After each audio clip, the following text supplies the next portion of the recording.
Never have fear when you're playing a chess game, especially when it comes to possibly sacrificing your valuable pieces to increase your advantage, gain the advantage, or possibly win the game. I played a Blitz game earlier today where I was playing against someone of my level, and I found a brilliant sacrifice. I don't care about the brilliant part, I just care about the winning. But the most important thing I want to talk about is making sure that you don't have fear when you're looking for the win.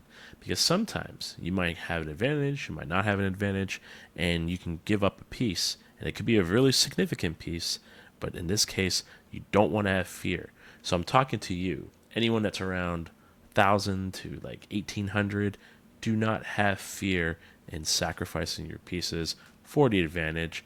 And this video is going to be very helpful in explaining and, again, showcasing why you shouldn't have fear and what opportunities you're missing if you do. So, let's take a look.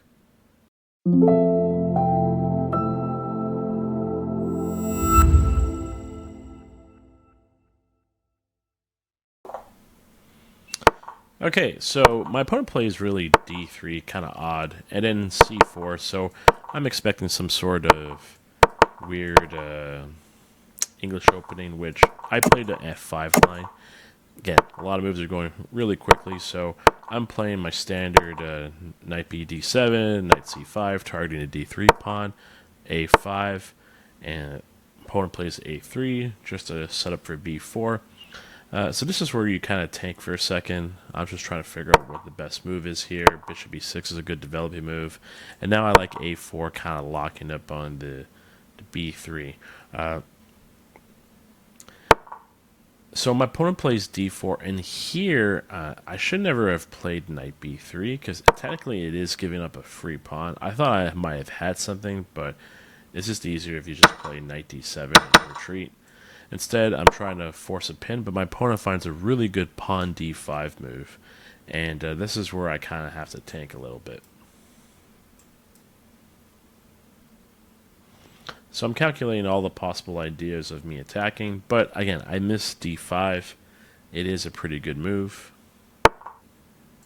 So I decided to take on c4, and then I'm thinking about capturing on d5, which I'm a little surprised my opponent plays rook, queen b5. If you could see my expression, I was kind of reacted a little bit, because it allows me the opportunity to develop my rook to b8, which is a good tempo move. I was considering pawn e4, but I decided to attack the queen. So this is okay for me as long as I can prevent black from playing pawn b4 and expanding. So here I missed a really critical move. I had the opportunity to play pawn d4. Instead, I played knight e4, which is not too bad, but pawn d4 is so much better, because if e takes d, I don't take back with the e pawn. I just play bishop b3, freeze up the queen, stop the b4 pawn from advancing, and then I'm clearly ahead. But here, black stabilizes a little bit by playing pawn b4, and then my bishop c4 idea is not a good idea, because my opponent now gets a free move by playing rook d1, and even after my bishop does a little bit of harassing, they can play bishop f1 and dislodge my bishop on d3. So this is kind of like where everything's starting to slowly get worse for me. I had many opportunities to play pawn d5, which is a good move to advance the d pawn, strengthen the e4 pawn, and more importantly, activate my bishop on e7, but I didn't do this. So right now I'm tanking because I'm sensing that this is going wrong for me. My opponent has two passed pawns with kind of a nice escort. They have a really bad bishop on c1, but that bishop might come back out. And if it does, I will be certainly in trouble. So I'm trying to think of something. I'm trying to figure out what can I do. I played rook c8 to try and set up a bishop c2 move, but I realized it didn't work because the queen and rook are both covering c2. So this is not going well for me, at least tactically speaking. And now my opponent is going to try and find bishop f1, which they did, and it was a really good move because now I'm kind of forced to, see, I react again. I'm kind of forced to have to trade. And then I'm just kind of running out of ideas of what can I do. So I'm looking at bishop c2. I'm realizing, oh man, that doesn't work. So I even, did a little shake my head like, oh no.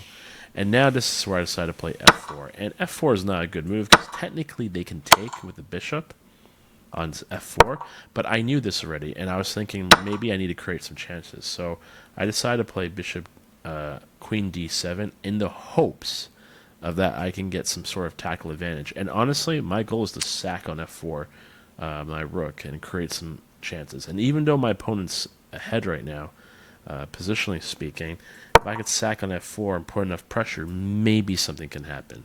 So yeah, you can see me on drawn outline, and then rook d2 is exactly what I needed to see because it's complete blunder. And then I see the tactics right away. Queen h3. And then I'm realizing, oh yeah, I can take that bishop if the king goes to e2, or it doesn't even matter where the king goes. I can smoke that bishop on f4 with my rook, get a free piece, and now I'm going to convert my advantage. So I'm very happy that I played queen d7, which, again, arguably wasn't the greatest move because it's very easy for white to counter and play king g2, but it worked out anyway. And again, my opponent really shouldn't have made that mistake. They had a lot of time. So now this is where I'm trying to see what can I further do, and I'm like realizing, wait a minute, rook f2. The king can't really move anywhere, and now I expose their king with my queen, my rook, and my bishop, and this is where I do a brilliant. Not that I care about the brilliance, but I know all of you do. But I did a brilliant sacrifice. That's confirmed. Rook f2, sacrificing the rook, gain my queen on h2, and now this is completely over.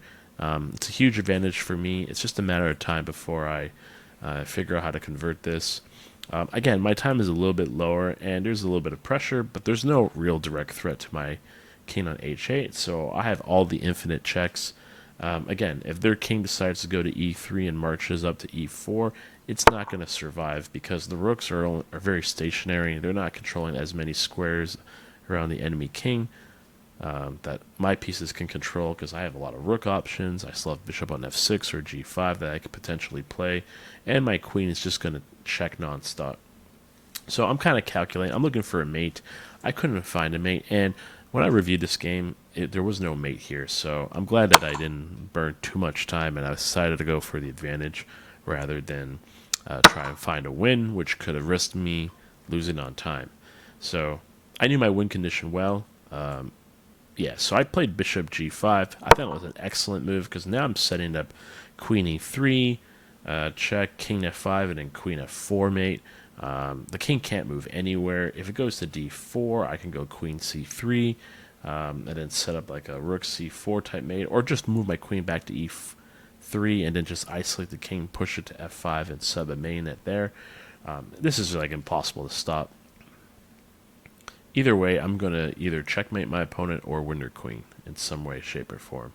So I think they played queen f5, I recall, and that doesn't work, as you'll see in a bit.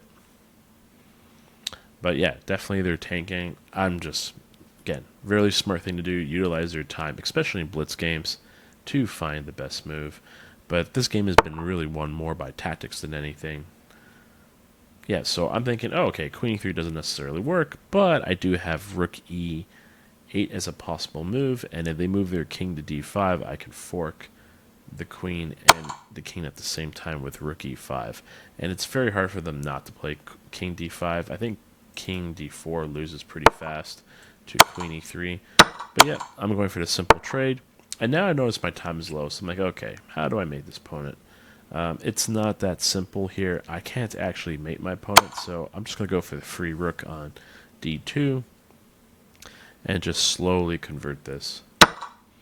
So it does take some time to convert. Again, I give one last check on f4 just in hopes that I can try and checkmate my king, but the king's too open, and there's possible mate threats coming on d8, so I'm just not allowing this to happen. I play queen e5. I'm going to block off the rook by... Oh no, I'm going to do a throw check first. Again, I'm just trying to get an easy win. But technically, white can still avoid the immediate checkmate. So I play f4. Again, very prophylaxis move. Blocking off the rook and setting up possible checkmates on c7. And I'm like, okay, enough of this. I can't mate my opponent very clearly. So I'm just going to send my pawn on h-file, gain some increment. And again, I'm just minimizing the risk to zero. I don't care about finding the absolute best moves to checkmate. I just putting that pawn on h2 so I can get a queen later. And I just throw in a bit of a check, take the free pawn. And again, it's just a matter of time. Now that I've closed off the king, it's only going to take a few moves before I checkmate. And they're not going to be able to do anything about it, unless they sack the rook on d6. So, excellent game from me. I hope you a little bit learned. They challenged me quite a bit at times. But I really hope you learned how to set up some tactical opportunities. Again, and not risk, like, if I sacked on f2 and I messed up that whole like sequence of checks, I can instantly lose the game. But you gotta have no fear when it comes to this. In fact, especially for like, again, between 1000 1900 yellow. Again, the 1900s kind of know this already. But if you're a lot lower rating, it is okay to take a chance and sacrifice, because you're going to learn either way whether it works, whether it doesn't work, and then you're going to accumulate that experience and then know later if this sacrifice is going to work out. So please sacrifice your pieces. Don't try and go for the brilliant. Try and go for the win instead. But it makes a big difference, because then have no fear. And then when you see an opportunity comes out, you take it. So I hope you enjoyed this video. Again, if you enjoy this content, please like, share, and subscribe. It really means a lot to me. Helps with those, good old algorithms and stuff. And yeah, I got more videos to produce. I actually got another game I got to talk about that was insane. But I'll save that for the next video. So take it easy and have a good night.